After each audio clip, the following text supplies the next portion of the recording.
bienvenue sur la prod. Aujourd'hui, avec mon acolyte de chez Histoire Oubliée, nous allons vous emmener à la découverte d'un château datant de 1545, construit par l'architecte Bachelier Nicolas en personne, un architecte très en vogue pour son époque.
Exploration un petit peu particulière, aujourd'hui on est devant un château super connu et super difficile d'accès, donc je vous reprends après, à tout de suite.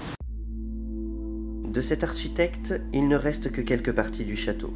Le pavillon d'entrée, une porte cintrée avec assise et voussure verniculée surmontée d'une grande corniche. Ce bâtiment fut inscrit au monument historique depuis 1927 et admis en tant que monument historique en 1992.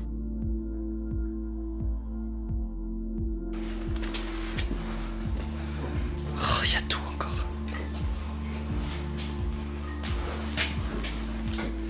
Ah, mais ça c'est récent, attention.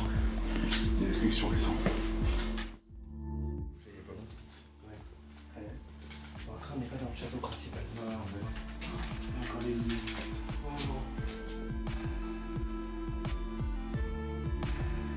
Ce château appartenu à une grande famille de seigneurs dont je tairai le nom pour éviter que d'autres personnes ne retracent l'historique et la localisation de ce lieu.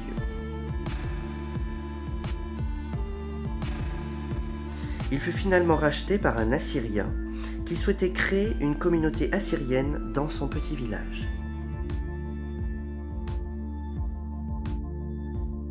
Cet Assyrien, le propriétaire du château, était un diplomate ottoman.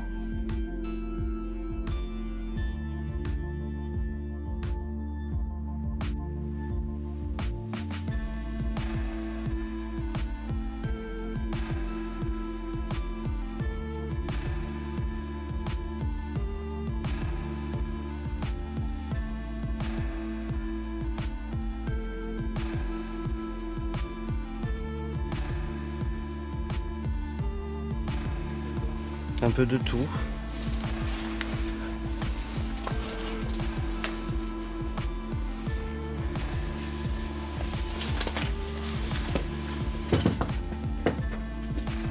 C'est une pièce à monter.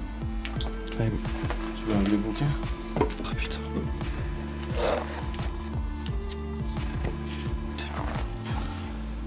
Des objets comme ça.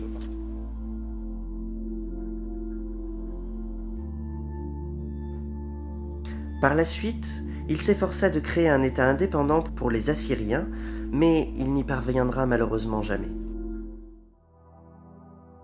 Lorsqu'il partit en exil en France, il acheta ce château grâce à un prêt provenant d'une banque londonienne.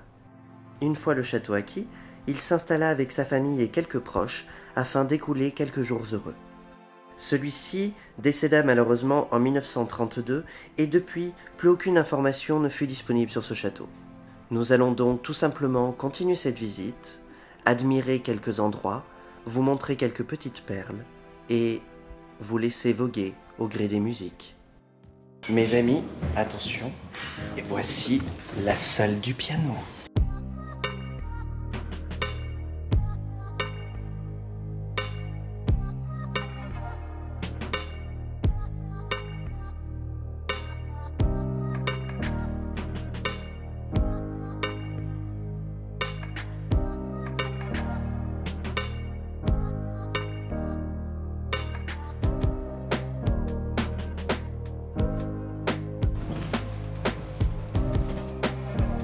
la salle de bain, elle a été désossée, quoi. Dommage.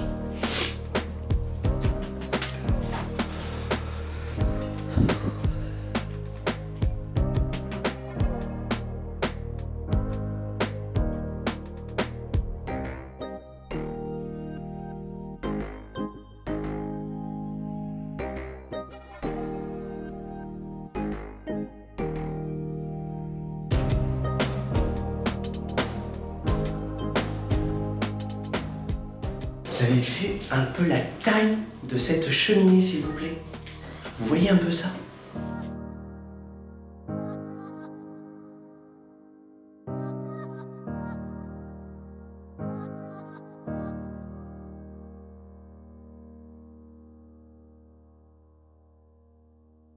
Alors voilà, vous avez déjà vu une belle partie d'un château très connu. Je sais que je vais faire beaucoup d'envieux et que je vais avoir beaucoup de critiques de filmer ce lieu.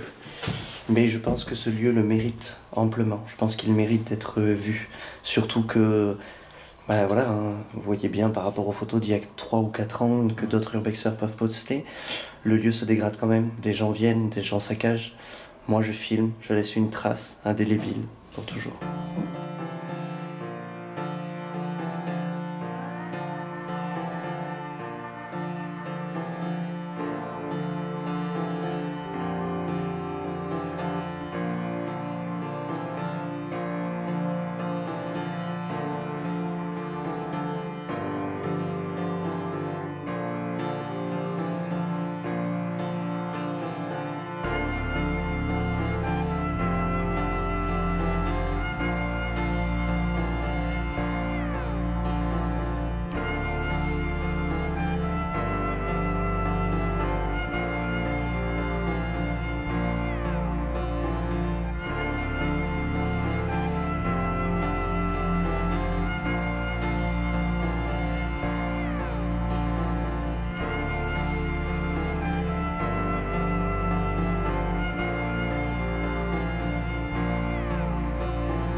Alors il n'y a qu'un seul truc qui est désolant, c'est que cette pièce par exemple que vous voyez derrière moi était une pièce somptueuse, avec pas un problème. Elle est restée pendant des années et aujourd'hui elle est dans un état lamentable. Alors on sait que des employés de la mairie viennent régulièrement récupérer des choses, certainement pour les mettre à l'abri, du moins on espère, mais cette bâtisse commence à beaucoup souffrir. Elle était tellement belle quelques années auparavant, tellement belle.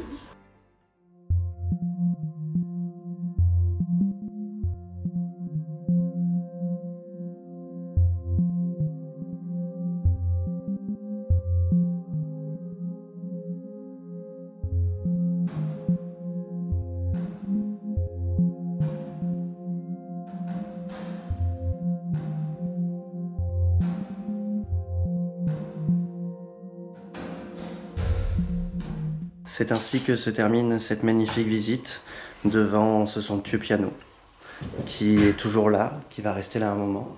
Et si tant est qu'il trouve une âme pour l'écouter,